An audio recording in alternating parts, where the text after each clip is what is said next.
Hey everyone, Carrie here, picking up my wife's sister at the airport. A little out here with all the plane noise and traffic, but when I first heard that she was coming into town, I thought, oh, she got a flight? I mean, these days with the economy the way it is and stuff, I thought, man, is that even, how easy is that? But we're glad she's coming.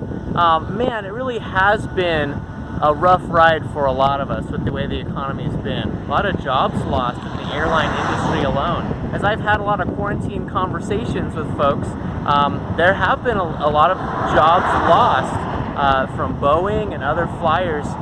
One is my wife's dad. He worked at the Boeing mothership up in Washington and found out his position was gone. And so he had to face the reality of, what do I do in these troubled times? How do I adapt? Well, what happened was, in order to survive this season, he started looking. He found a position, but it was a 6-month temporary contract. And it was in the hot summer sun and would require a lot more outdoor work. Also, it was 1,000 miles away here in Southern California, not in Washington, where his home was. What could he do? Well, he ended up getting his car, driving all the way down here, and now he's got a job again, which we can be grateful for in these times. What he had to do to survive this season was to be flexible.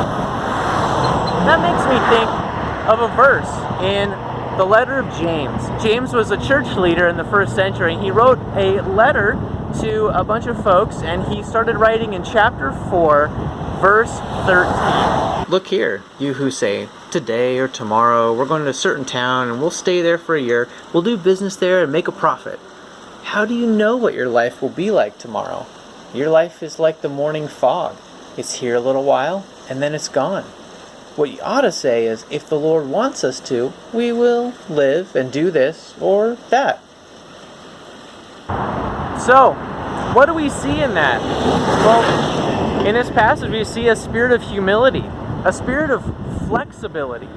And that's what James is talking about. He's saying we don't know what the future is going to hold. We're just humans. We have to be adapting humbly to whatever comes about. And so that his advice actually ended up proving true right away in history. What happened was the Christians had been worshiping at the temple in Jerusalem, and then the Roman armies came in and destroyed the whole thing. They had to adapt in order to worship in homes. And then the Roman government started arresting them out of their homes. They had to adapt again to worship in underground catacombs. Crazy stuff. So all throughout history, Christians have had to adapt, and we have to adapt here now. To survive the season they were in, they had to be flexible. So, what is it for you? What has this pandemic pushed your way? I'd encourage you to take a tip from James, take a tip from history, and be flexible. How can you adapt to look for new kinds of work or part-time work?